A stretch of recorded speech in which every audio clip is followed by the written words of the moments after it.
Hello, ladies and gentlemen, and welcome to another WWE Fantasy Log. We are the League of Opinionated Gentlemen, or half of it right now anyway. I am, as always, your host, James Phoenix. Joining me is John. Hello. All right. Jeff's not here. He might be here later. We don't know. We'll see. Let's move on. Yeah, there's like snow in our area. I doubt it's enough to affect anything, but maybe it's a convenient excuse. I mean, maybe something happened. I don't know. Who knows? Anything's possible. What happened? I don't know. What happened? So what's happened? I don't know. I feel like I read something about news happening in Seattle this week too. I don't remember what it was. I don't know. I can't think of I don't know. anything that was Anyway. super important. Yeah, but I know you guys at Snow don't necessarily mix all that much. I have a Facebook friend in Oregon who pointed out that they close schools if there's like a flake on the ground. Kinda, yeah. Which is funny because up here, people are, questionable drivers, but if it rains or snows, they're just out of their mind. Which is funny because it rains a lot here, but they're just, for some reason, they just lose their shit. It's because it makes it harder to get to Starbucks. I guess. Did you hear they're opening 12,000 more stores in the next 5 years? No. That's what the news article said. I thought we were already at Terminal Starbucks where they're opening. Apparently not. Apparently they're going to find a place to put 12,000 more of them in the country somewhere. Well, was it 12,000 or 1,200? 12 something. It was a high number. Either is seems a bit high. Yeah.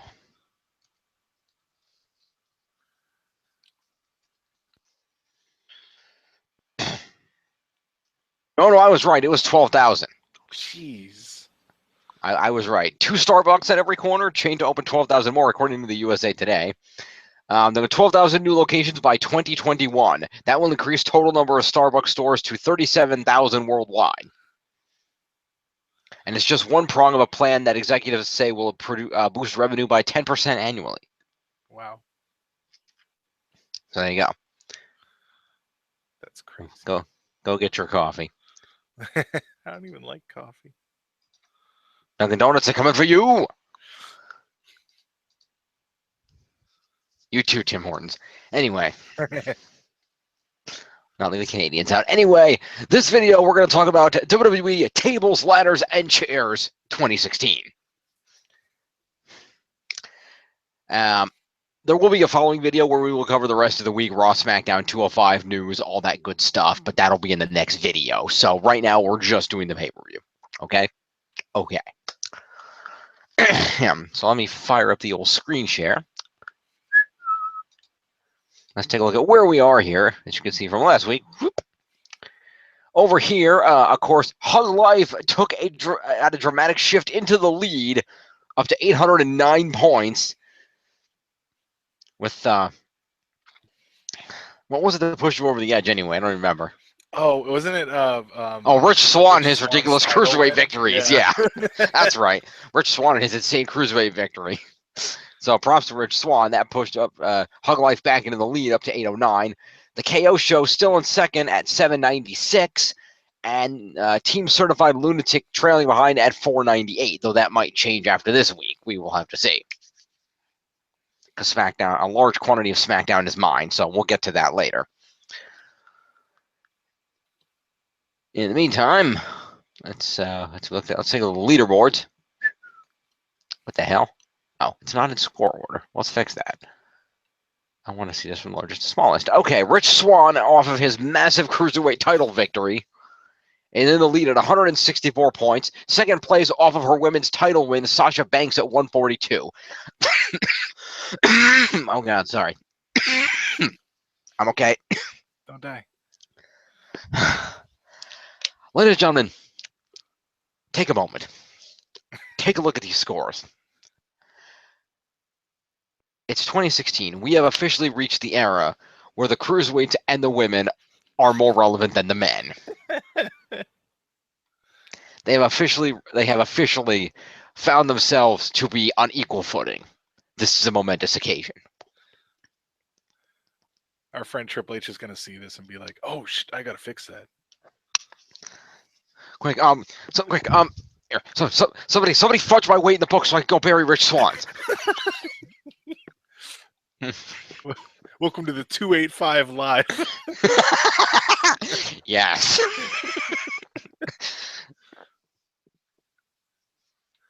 That would be horrible, but It would. It would be terrible. funny idea, but yeah, it'd be horrible. If you Yeah. did that.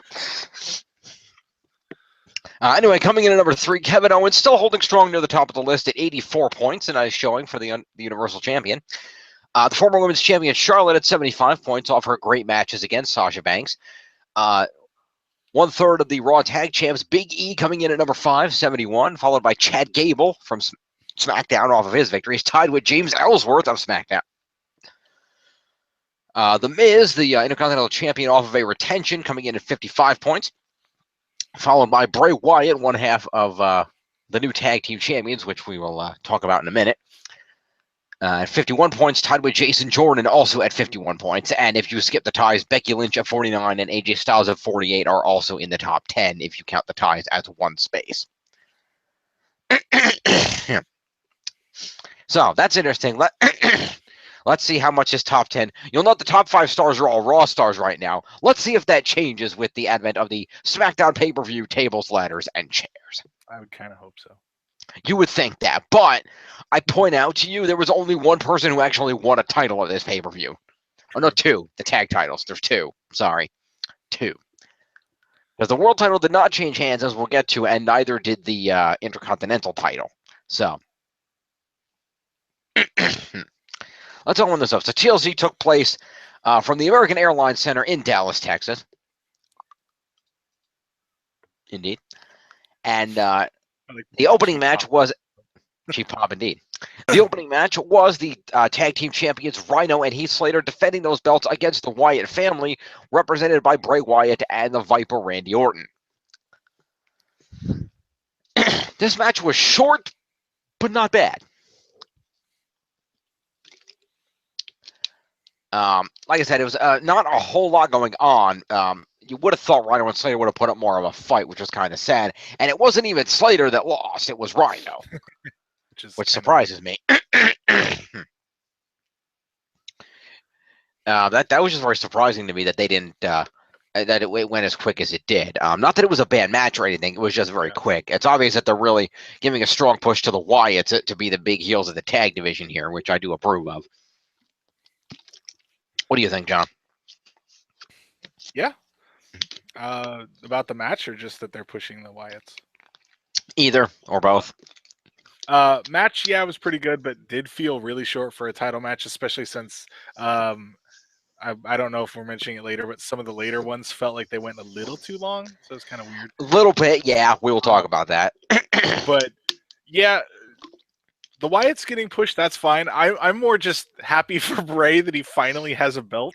Because, yeah, Bray Wyatt in that character has been around, what, 3 years without a belt now? Yeah. And I was like, it's one of those things where somebody says it and you're like, wait, and you like think and you're like, holy crap, you're right. He's been in many, many title matches, but never has he actually gotten the job done until Randy Orton did it for him. Yeah. And it's like, oh, that feels weird. Yeah, I'm glad he has one. Seems weird. I mean, that's something. And I was going to put this in a piece of news on the other program, but it bears mentioning now. I don't know if you heard this, but it was announced that the Wyatt family apparently decided if the New Day can do it, we can do it better. And they did announce that they were invoking the Freebirds rule for the defense of the titles.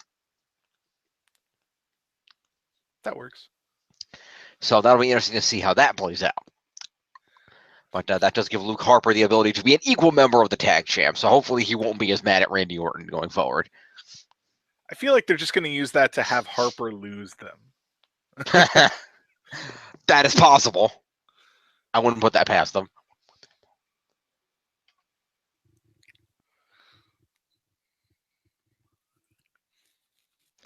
So,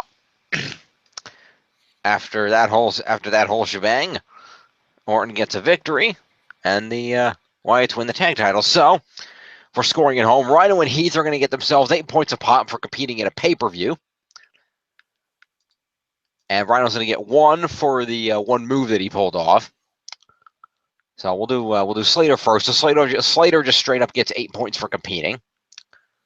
Let me put these back in alphabetical order. That would probably help. There we go. Heath Slater, your push is over. And then Rhino's going to get 8 plus his 1 move is 9 points for the Rhino. That's going to put him at 17.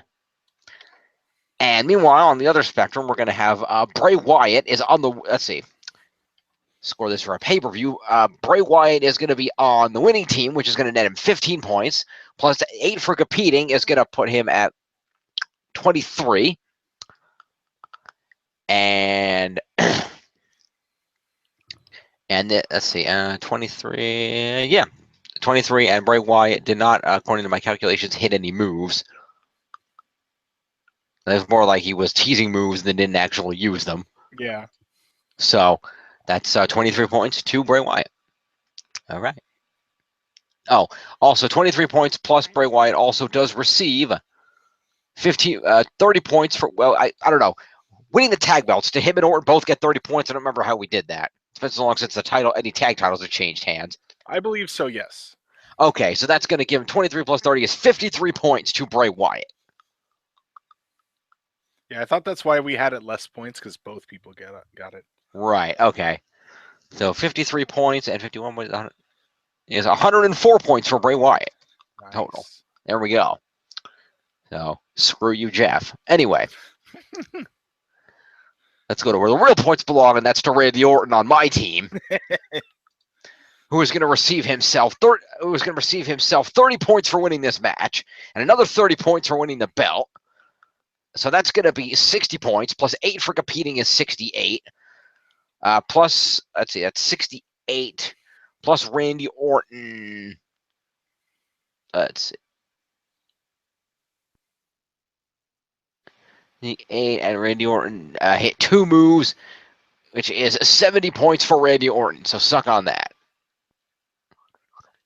That's 111 points, Randy Orton. Nice. Booyah. And we're gonna give Luke Harper some accompaniment to ring points. So Luke Harper can have himself 5 accompaniment to ring points, which would put him at 13. Okay. Yeah. There's no shove people out of the way of a gore points yet. No, sadly not. There's no taking a gore. Like I said, it's if you escape a finisher, you get points. You can't escape finisher on behalf of somebody else. Yeah. We decided not to award points for that. So. Which I'm okay with. But we did set up the hierarchy. Randy takes it for Bray. Luke takes it for Randy. It's true.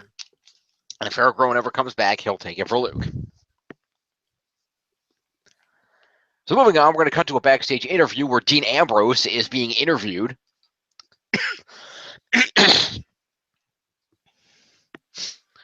And it's immediately snubbed because his wife decided AJ was better to be interviewed than he was, and he got stuck with the crappy secondary interviewer. I don't even know her name. I don't either. But Ambrose and AJ immediately give interviews about how they're going to beat the crap out of each other in the main event. It's pretty straightforward. So promo points to Dean and AJ. Dean. Too high. Dean. There we go. That will be 8, 9, 10, 51. And AJ's up at the top. A is going to be 56 for him. Yeah, that just pushed AJ back on the top 10. Then we have Nikki Bella versus Carmella. And nobody cared. I care enough that I get some points. Yes, I like the idea of this feud. I just feel like they're not booking it very well. Yeah. Nikki and Carmella. It's a no disqualification match, by the way, which apparently it may as well have been a kendo stick match. For all they use anything else made. I mean, one time there was a fire extinguisher involved. That was the only non-kendo stick weapon that was used in this match. That was the finisher too. It was. Well, technically, it was a TKO as a finisher after the fire extinguisher, but yes. Oh, that's right. You're right. The Rack Attack .2.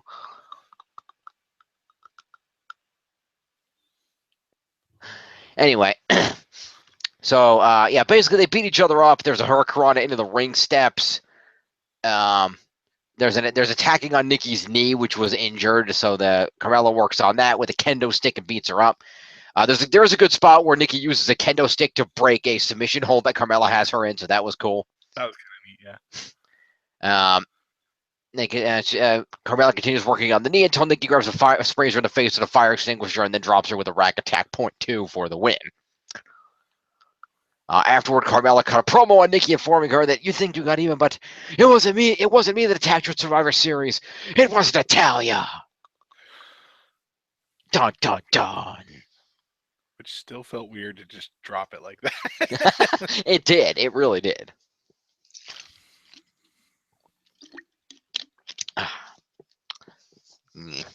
So, with that, Carmella's going to get competition points. Also, I will just say to everybody, for the purposes of this pay-per-view, to everybody watching at home, because it would be insane to try to calculate it, I'm just inherently giving everybody that is in a stipulation match 2 foreign object use points. I mean 2 ratings of it, so basically 6 foreign object use points, 2 3-point awardings for the foreign object use, and that will be the extent of what everybody will get because I'm not calculating that shit. Yeah, that would get insane for some of the so we're not going to. Yeah, so we're not gonna do that. So instead, Carmella is gonna get herself 8 points for competing in this match. She's gonna get an additional, let's see, 3 points for it being a specialty match. So that puts her up at 11 points. 6 points for the foreign object use puts her at 17 points. I don't believe she hit any moves. Let me check my other sheet here. Moves. And no, there were no moves. So what did I just say? She was at 17. Yes. So that puts her at 17, and I'll throw her 3 for the mini promo after the match, so I'll give her 20 points. Woohoo. She's not your person. I know. I was really tempted. I kind of wish I'd have drafted Carmella. I took Nia Jax as a premise of somebody earning points, and Carmella's the one getting pushed. I made a bad error. It happens. Nikki Bella, meanwhile, is going to get herself 30 points for winning a match tonight. 8 for competing is 38. 1 for the freaking Rack Attack 2.0 up there. So 30 plus 8 is 38, and 1 is 39. 6 foreign object use points is going to push her up to 45. And another 9 for being in and winning a specialty match is going to knock her up to 54 points for the match. We're at Nikki Bella. Nikki is 54, and she had 4 from before. It's 58 points. Nikki Bella, damn it. There we go. That helped. Moving along. The Miz defends his Intercontinental Championship against Dolph Ziggler in a ladder match. This was a good match. I like this match. A lot of back and forth action, great use of the weapons. Surprisingly, Maurice did not get involved, which was kind of a twist. Yeah. But overall, just a good, entertaining back and forth match. I was on the edge of my seat. I didn't know who was going to win. It was good competition. Nicely done, gentlemen. I'm thumb thumping the camera. The camera's not even on. Anyway. So, let's see here. By calculation, Dolph Ziggler lost this match. The Miz did successfully retain off several punches to the balls, because that's legal in this match. Yeah. So, we're going to go ahead and give Miz 30 points for winning a match. And we're also going to give him 20 points for retaining his title. So that's going to be 50 points to the Miz. 8 for competing is 58 points. Another, wait, am I doing the Miz? I'll give the Miz first. Fuck it. I already started. Anyway, so it's 50 plus 8 is 58. And another 9 for being in and winning a specialty match is going to push him up to 67. And then another 6 for the foreign object use points is going to put him up to 63. And then Miz's moves, let's see, 63, counted as 1 evasion. And he did not actually hit any finishers in this match, surprisingly. He tried several times, but they got countered every time. So that's going to put him up at, where was I at? I don't remember. God damn it. Okay, well, he has 1 evasion, so he has 3 points of evasion. So 30 and 20 is 50, 58, plus another 9 is going to, let's see, 58 plus 9 is 66? 7? No, 7. Yeah, 67. And then the foreign object use points puts that up to 73, and his moves puts him up to 76 points to The Miz. No, wait. That's not right. Idiot. What are you doing? No, the freaking... I'm miscalculating points on that. No. It's 10 for winning a specialty and 3 for participating, so technically that should be 13. So it should be 50 and 8 plus 13. Let's say 50, 63. Another 8 is 71. Right? Yeah, 71. Yeah. And then another 6 is 77.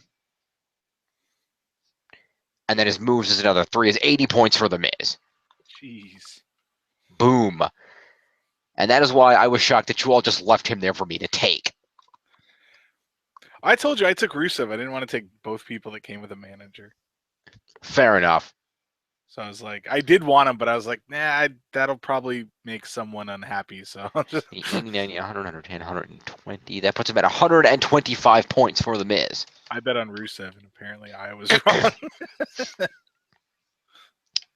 Your bet paid off in hotel room assaults. Yeah. You paid off, and we're feuding him with the tiny guy with the mohawk that doesn't have a feud right now.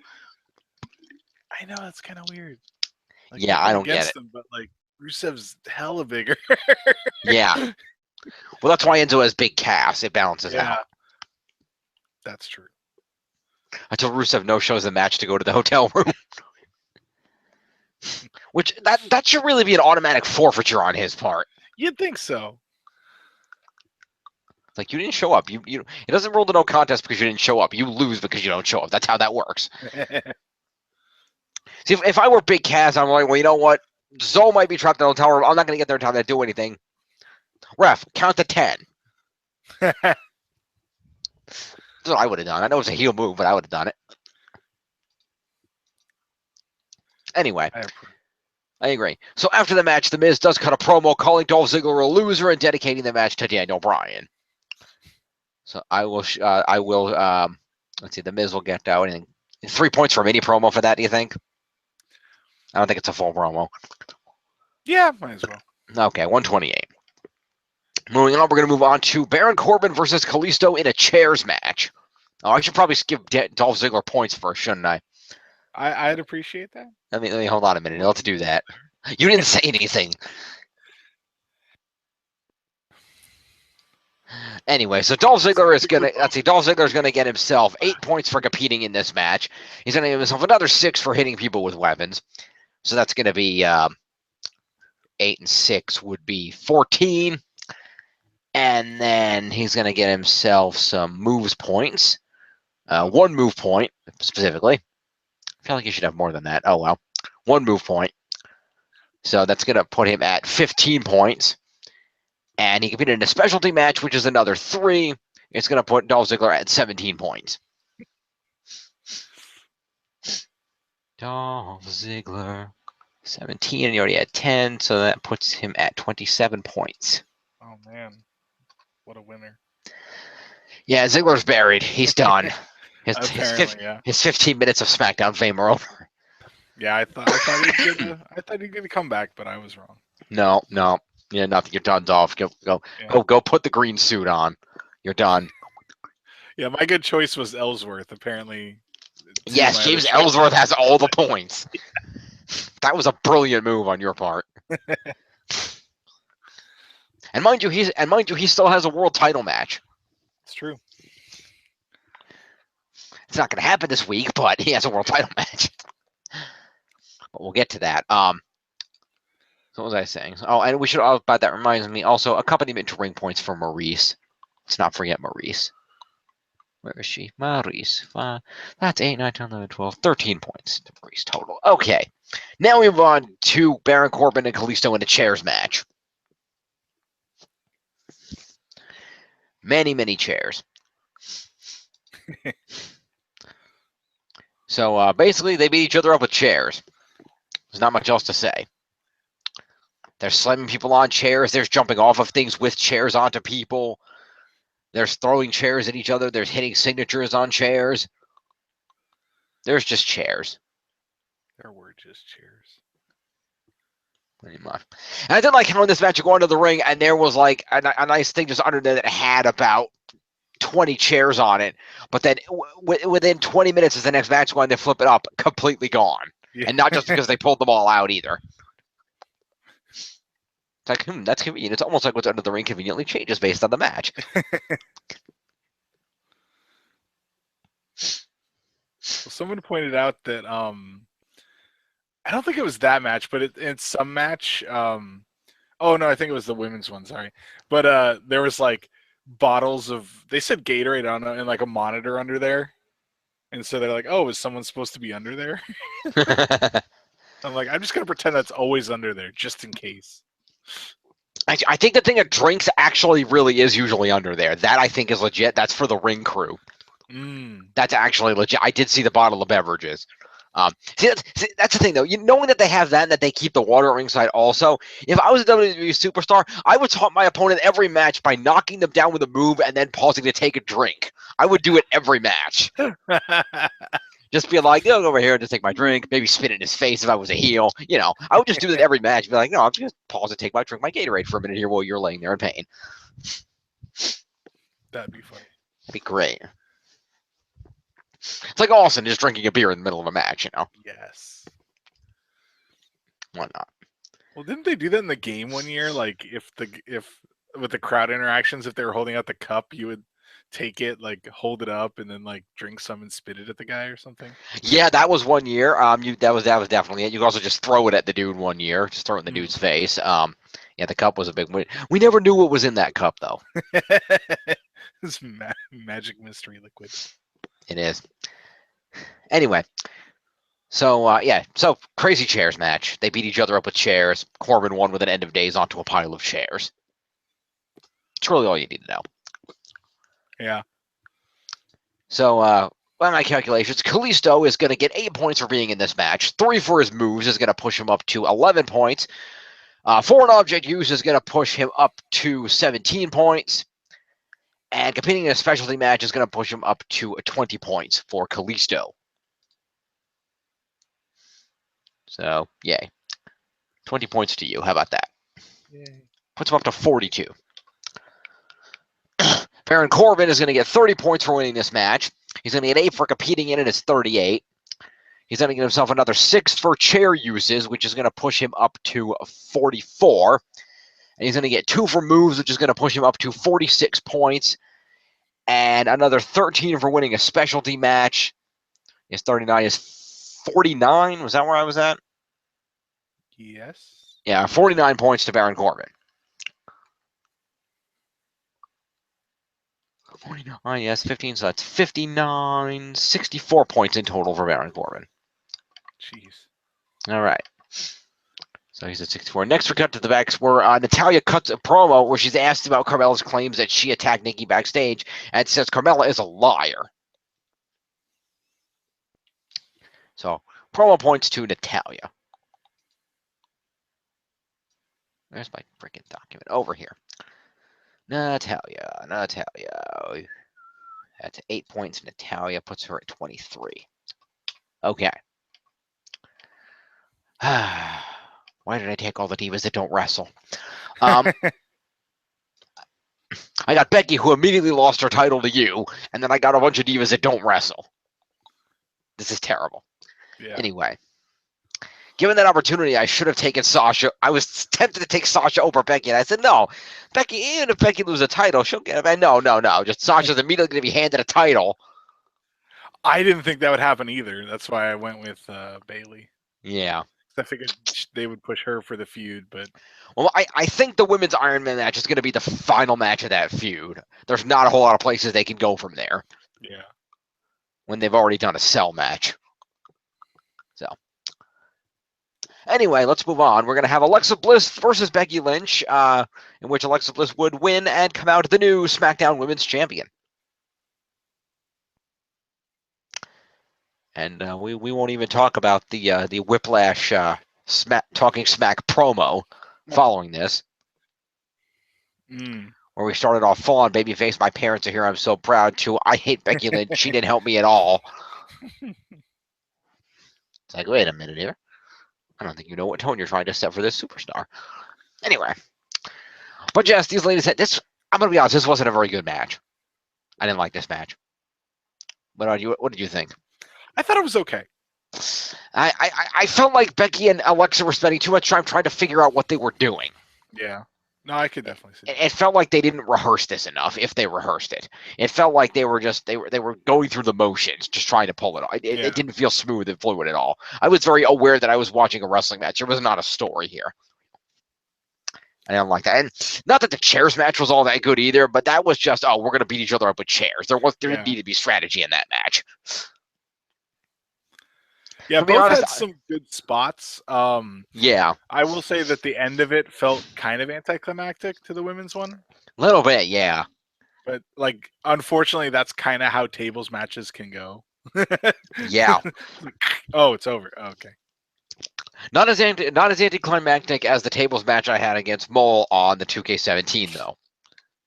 Uh-huh. Because in 2K17 this year, they went on about, we reworked the whole table mechanic, so now there's actually a table meter you have to work on and bring down in order to put somebody through a table. So you throw them in, and then you can grapple them and work on the meter to try to get them on and try to put them through the table, and you have to do it a few times to wear the meter down. You can't just put them right through a table. Mm-hmm. Unless apparently you stack two on top of each other and then monkey flip a dude into them. Then apparently it'll break like cardboard. Of course it will. Which I try it just for the sake of I wonder what'll happen if I do this. I didn't expect it to work. I did not expect it. Still not as good as the epic table match victory by our old friend the Passing Through Reviewer against myself and Jeff, but that is the most epic tables victory of all time.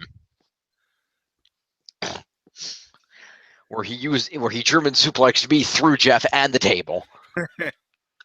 But that's a whole nother story. Anyway, this ladies' match was okay. I felt that they were not very. I don't know if it was just Alexa and Becky. I don't know if they weren't working well together. It didn't feel smooth. It felt clunky. Yeah, I can say that. But I don't think they messed anything up. No, they didn't. Well, like there were no real botches. There was one botch. Yeah. A lesson that we've learned here is that Alexa Bliss is 5'0". Don't try to have her leapfrog you dumb broad. Because she's just going to smack her crotch into your face. It's going to look terrible. And then you're going to have to try to sell it by putting her in a rest hold. That was terrible. Don't do that. She can't leapfrog people. She doesn't have the height for it. I'm sorry.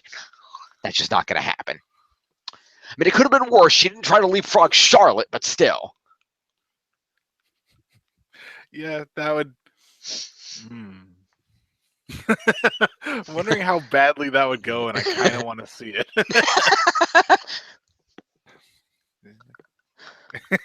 She didn't try to leapfrog Nia Jax, Anyway. That would, yeah. If there were trades and they feuded Nia Jax against Alexa Bliss, would they book it like Kevin Owens and Sami Zayn?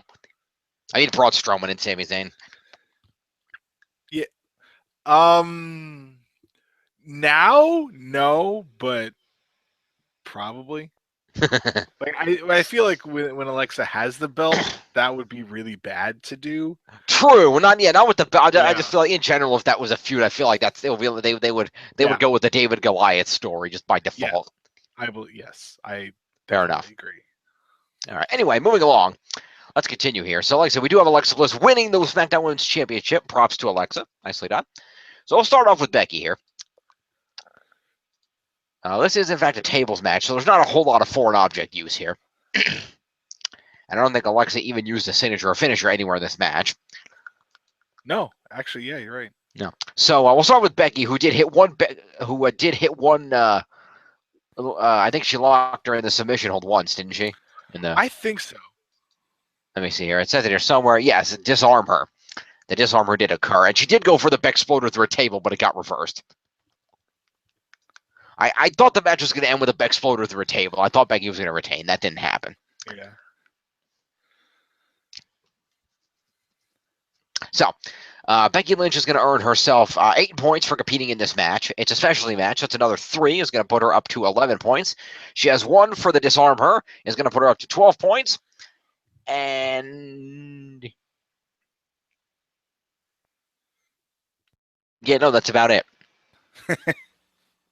So what was that? 12 points I got up to? Yes. Oh, no, wait, no, I lied. Sorry. 8 for competing. 3 for specialty is 11. 1 for the move is 12. And 6 for foreign object use is 18 points, Becky Lynch. I knew I missed something.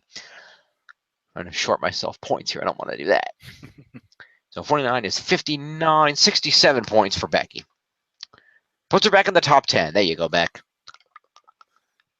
Now, Alexa Bliss, in the meanwhile, is going to get herself, by our calculations here, a massive windfall. And I realize the only reason Sasha's in second place and Alexa's about to get this windfall is because we decided that the women's title was equal to the world title. That's the only reason all these points are flying around for the ladies right now, by the way. So she's going to get herself 30 points for a match victory and 50 points for winning the title. So that's 80 points right off the bat. 8 for competing is 88 points. Competing in and winning a specialty match is another 13. Is going to be, you want 101. 6 for the weapons is going to be 107. And she did have 1 evasion, which is going to put her up to 110 points. Wow. Jesus. Who has Alexa Bliss? Oh, okay, you do. Fair enough. So that's going to put her at 141 points total for Alexa Bliss right now. 141. Right up in the top 10. Let's see. Where does that put her? That's going to put her at 140 what? 142. Oh, and that sucks. 1 point below Sasha. 1 point below Sasha. Ouch. All I had to do was hit 1 move, Alexa. 1 move and you would have tied her. Right? 1 move. Ah, terrible. I only know of the Sparkle Splash. I don't know if she has a ground. Sparkle Splash? That's what it used to be called. I think she probably changed it, but yeah, she had like a top rope move as a finisher. Oh, okay. I don't know if she has a ground-based one. I imagine she does. I just don't know what it is. One would logically assume she would, but anything's possible. Let's see. In wrestling, she has a Snap DDT. Snap DDT, and the it's not the Sparkle Splash, it's the Twisted Bliss now. Okay, there you go. But it's the same move. Yeah. It's a rounding moonsault. So fair enough.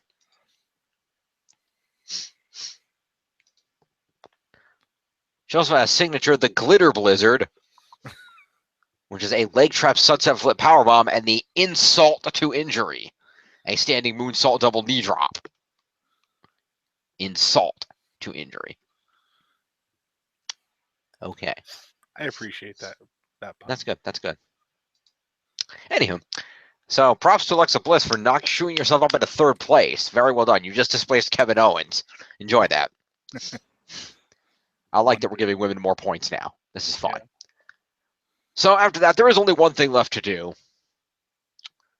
And that is to have this pay-per-view's namesake match, where AJ Styles will defend the WWE World Championship against the lunatic fringe Dean Ambrose in a really good TLC match, if I say so myself. What do you think? Yes, it was good. I like that everyone made fun of Styles' butt hanging out, but I like even he did, and like WWE put up a video. Oh, did he? I didn't even know that. Yeah, apparently. Well, because the video that they had showed a clip from SmackDown where he like showed a picture of that, and he's like, yeah, that's pretty good looking butt, right? Good for you, AJ. Good for you.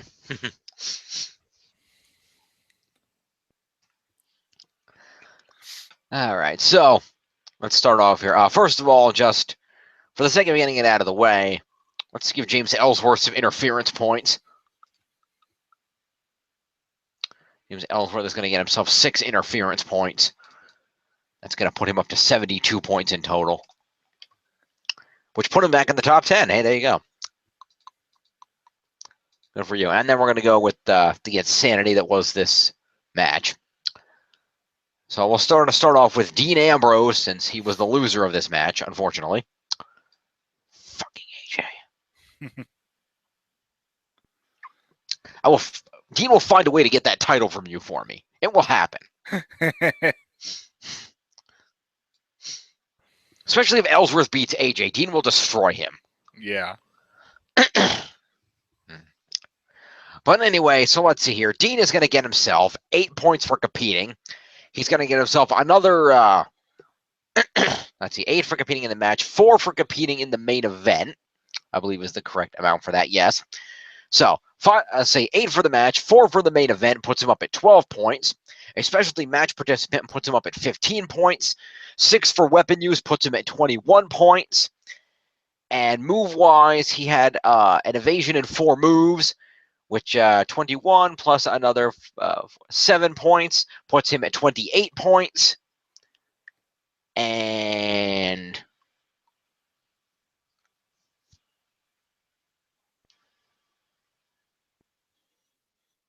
three for being in a specialty match is 31. I didn't do the specialty match yet, did I? No. Did you do Okay, the so 6 for the... I did do the 6. Okay. So 31 for Ambrose is going to be the 80. Going to put Ambrose at 82 points. Not too shabby. Puts him in the top 10. And then our man AJ Styles is going to get himself 30 points for winning a pay-per-view match. Another 10 for winning a specialty match is 40. Let's see here. We're going to have winning the main event is another 5 is 45. 8 for competing is 53. Specialty match participant is 56.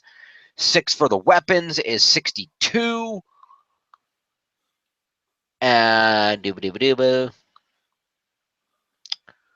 let's see, that's 62 and 62 specialty. We have, I did 3 for specialty, right? Yes. All right, so that's 62. We got all of that. And retaining of the championship is 25. So that's 672, 82, 87 points, AJ Styles.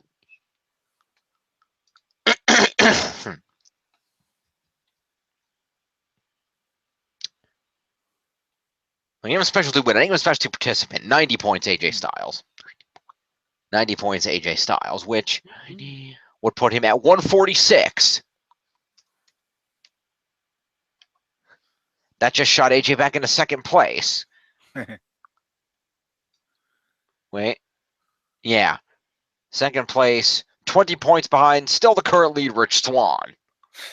He's that far ahead. It's crazy. Goddamn.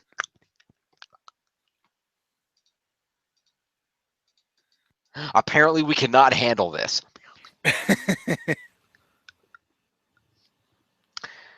So, there is your TLC pay-per-view, ladies and gentlemen. Of course, great moves in this match. A lot of great back-and-forth stuff. Guys flying off ladders.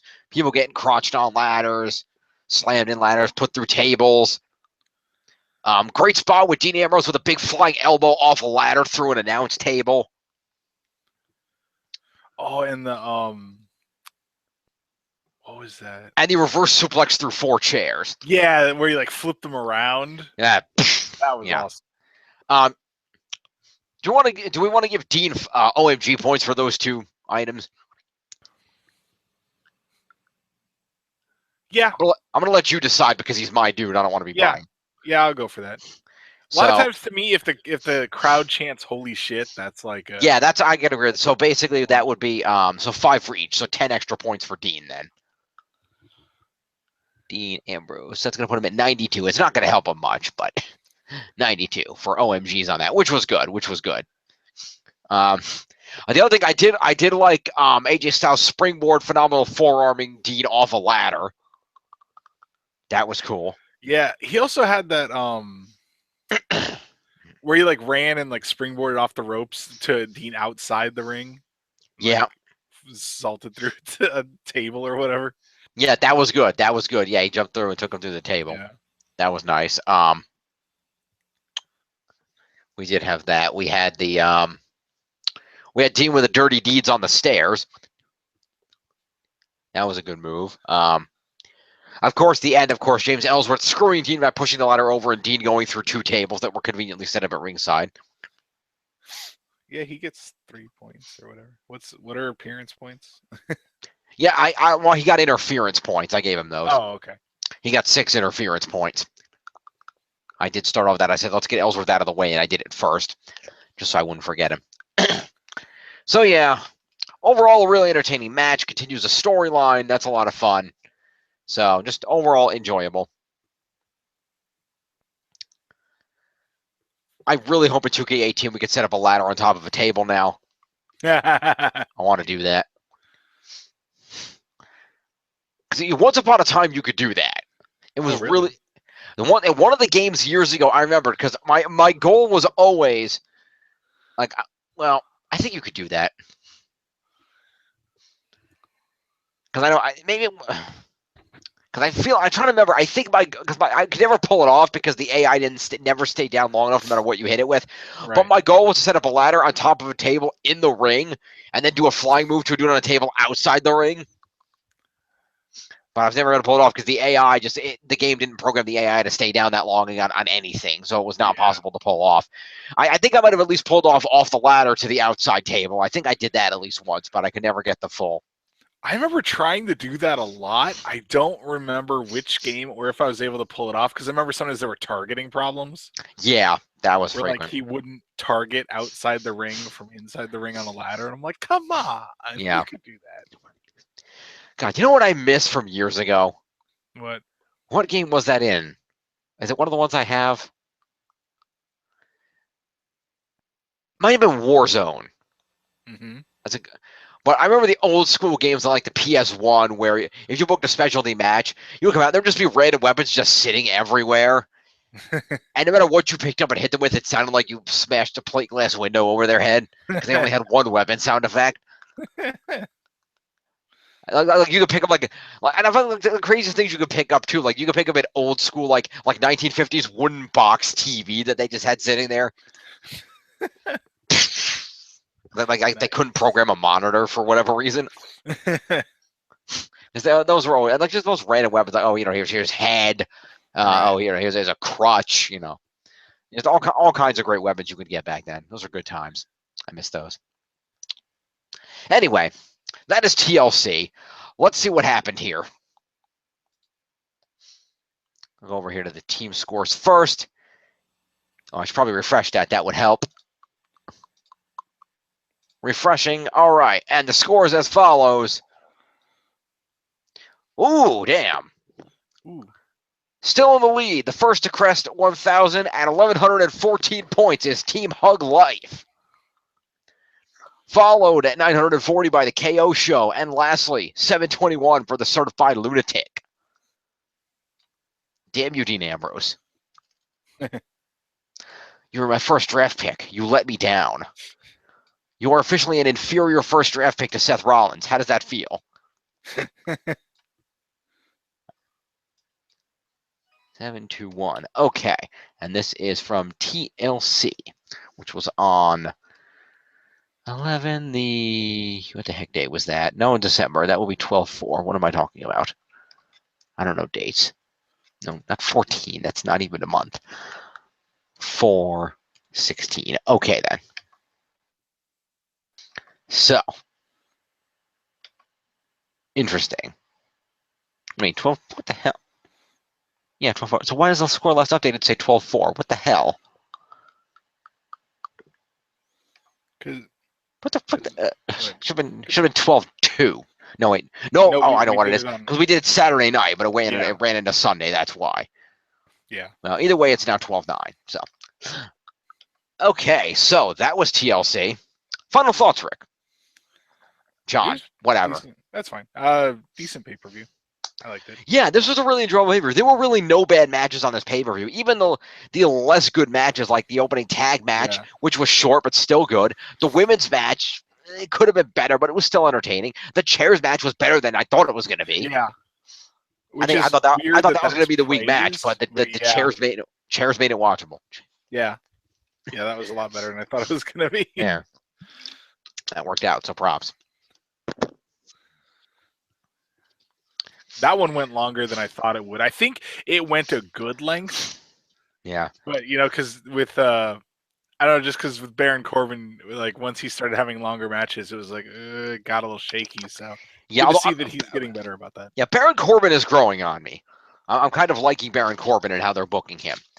I did like he was on Talking Smack after the fact, and his promo was not terrible.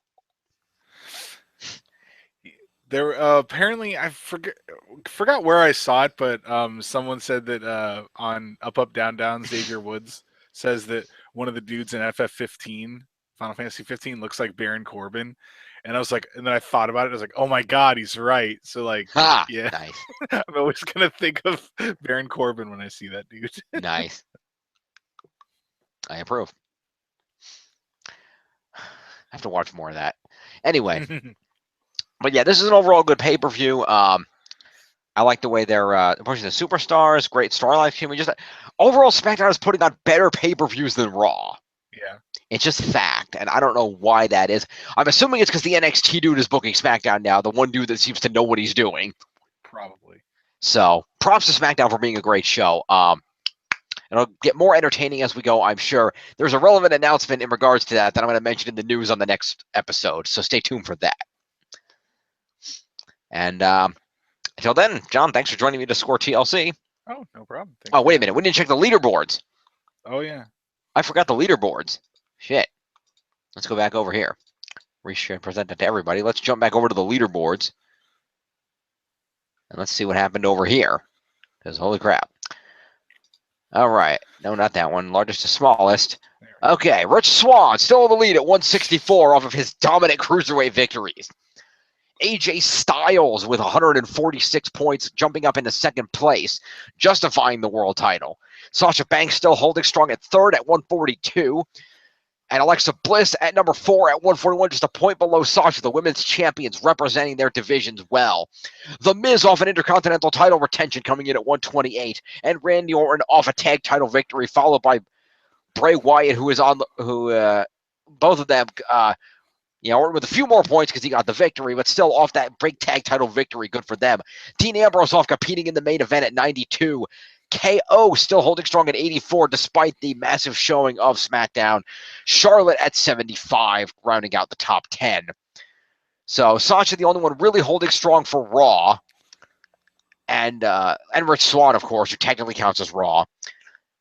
And then KO and Charlotte holding out at the bottom there, but SmackDown really storming the top 10 there. Yeah. 6 people now off SmackDown in the top 10 versus 4 for Raw. We'll be scoring Raw next, so that might change. Excuse me, but we shall see.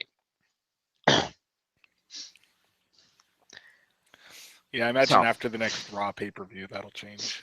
Yeah, the Roadblock End of the Line. Yeah. Which is an unnecessarily long name for a pay-per-view. I know we're trying to differentiate it from that crappy thing that Triple H invented before WrestleMania so he could bury Dean Ambrose. But